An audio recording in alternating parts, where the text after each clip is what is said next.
ሰላም አዳም ነኝ ከኤደን ገነት ውስጥ እግዚአብሔር አሁን ፈጠረኝ ጻና የአትክልቱን ቦታ ጉብኝት እየጀመርኩ ነው ለሁሉም ነገር የመጀመሪያ ጊዜ ነው ይህ ቦታ እውነት አስደናቂ ነው እንዴ ይህ ነገር ምንድነው ስም ለመስጠት እያሰብኩ ነው አንበሳቤዋለሁ ተመሽቶኛል ግን በእውነቱ ትንሽ ብቸኝነት ይሰማኛል እኔ የመጀመሪያው ሰው ነኝ ጻ ግን የማካፍለው ሰው ከሌለ ባዶነት ይሰማኛል ሰላም አሁን ብቻዬን አይደለሁም እግዚአብሔር ከጎና ጥንቴ ሰርቷታል ስሟ ሄዋን ትባላለች ሰላም ሄዋን እባላለሁ ሁሉም ነገር ለኔ እንደተሰራ ነው የሚመስለው ሰማዩ ዛፎቹ የቦታውነት አስደናቂ ነው አዳም ከዚህ ዛፍ አትብላ ካደረክ ትሞታለህ ከዚህ ባብ ጋር እየተነጋገርኩ ነበር ፍሬው አይገድልኝም አለ አይኖቼን ይከፍታል እንደ እግዚአብሔር ሆናለሁ ሰዎች ይህን ሄዋን ሰጠችኝ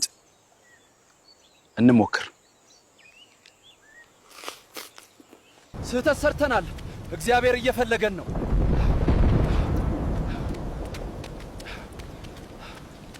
አዳም ወዴት ነህ እንዳትበላ ካዘኩ ፍሬ ለምን በላ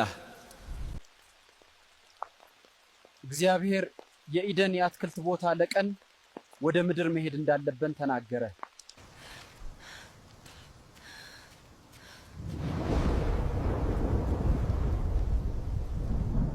ይህ ነው አዲሱ ቤታችን በዚህ መሬት እንሰራለን እንኖራለን